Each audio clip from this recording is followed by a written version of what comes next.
अब जब से पाकिस्तान की मीडिया और वहां पर रहने वाले लोगों ने इंडियन आर्मी का पावर देखा है कि उन्होंने किस तरह से चाइना की सेना का मुकाबला किया और उनकी अच्छे से खातिरदारी की, तो इस चीज को देखने के बाद से पाकिस्तान की मीडिया और वहां पर रहने वाले लोगों के बीच में इंडियन आर्मी की काफी ज्यादा प्रशंसा की जा रही है। पहली न्यूज जी हम आपको देंगे भारत से, यानी कि भारत से, लेकिन उसके साथ साथ भारत के साथ साथ चाइना से भी।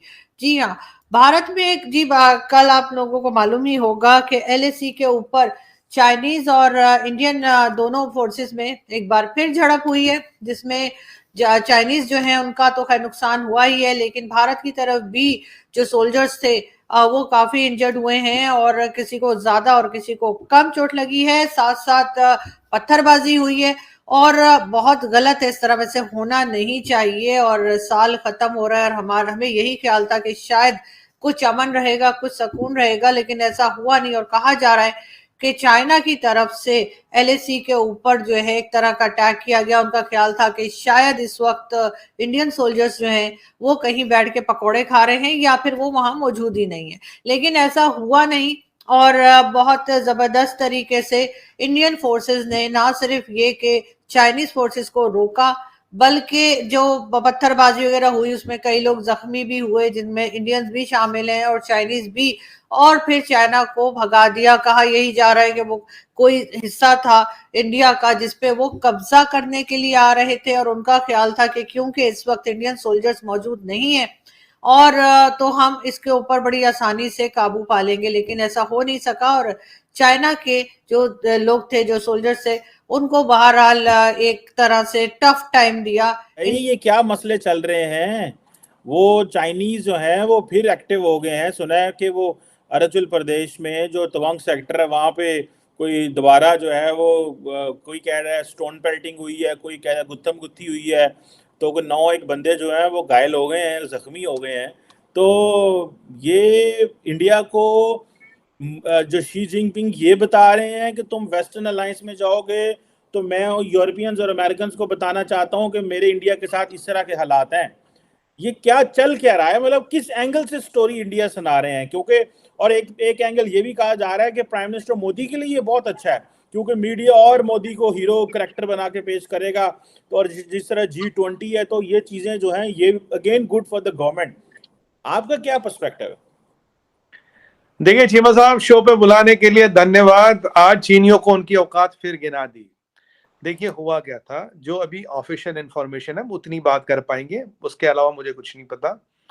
हुआ क्या था, जो तवांग सेक्टर है यहाँ 2006 में एलएसी डिमार्केट हुई थी, जो चाइना भी मानता हम भी मानते। अब करीब करीब हो गए 17 साल आज, करेक्ट? 17 साल हो गए, 16-17 साल। अब वहां क्या है, अब वहां हमारी पेट्रोल पार्टी जाती थी। पेट्रोल पार्टी में 10-20 लोग अपने एरिया तक पेट्रोल करते हो, अपने एरिया पे करते हैं। उस दिन क्या हुआ, 9 दिसंबर वाली बात थी। इस दिन 300 चीनी आ गए और उन्होंने एलएसी क्रॉस करने की कोशिश की। और अगर आपको याद हो, मैं आपके शो पे कह चुका हूं, LAC and LOC will heat up, it's a matter of time, take my word, it will heat up. और आपको याद दिला दो, जब ये थोड़ा मैं भूल ना जाऊं ना, हालांकि आप गूगली मारेंगे कहीं ना कहीं से, जब ये कहानी हो रही थी तभी इंटरनेशनल बॉर्डर पे पाकिस्तान रेंजर्स बीएसएफ पे फायर करते हैं। महीनों बाद इंटरनेशनल बॉर्डर पे बीएसएफ पे फायरिंग हुई है, महीनों बाद, पहले नहीं हो रही थी। ये दोनों इंसिडेंट एक दिन आगे पीछे होते हैं। और उसके पहले क्या होता है, उसके पहले आपके नए चीफ साहब अफगानिस्तान बॉर्डर ना देख जाके, जहां तारीख लिखे तालिबान के साथ फुल फ्लेज लड़ाई हो रही, वो आ रही इस साइड, कश्मीर साइड वाले बॉर्डर पे। और ये कश्मीर आना, उनका आईएसआई का बैकग्राउंड, उनका मिलिट्री इंटेलिजेंस का बैकग्राउंड, और यहाँ बीएसएफ पे फायरिंग, फिर यहाँ पे ये चाइनीज वाला मसला। चाइनीज वाले मसले में मैं बताता हूँ। इन्हें लगता था, चीनियों को लगता था, भारत ना, जो लास्ट टाइम आपने बात की थी कि यार आप बात नहीं करें, मैं कहा बात का इंतजाम कौन कर रहा है चीमा साहब? Our gunpowder is dry. हम बात की गोलियां खा के नहीं बैठे, बात की सुपारी नहीं चबा रहे, बात का चूरन नहीं चबा रहे, बात करनी हुई करेंगे, हमारी तैयारी पूरी है। चाइना को लगा माइनस सब जीरो टेम्परेचर है, बिल्कुल टाइम नहीं है लड़ाई करने का, ना वो कोई लड़ाई करेगा, ना कोई लड़ाई जीत सकता है उस ऑल्टीट्यूड पे, टेम्परेचर पे। It's not humanly possible. देखते हैं भारत की तैयारी कितनी, देखते हैं भारतीय तैयारी। हालांकि जब से चाइना की सेना की पिटाई हुई है, तब से चाइना की गवर्नमेंट और उनकी मीडिया का अभी तक कोई भी बयान निकलकर नहीं आया है।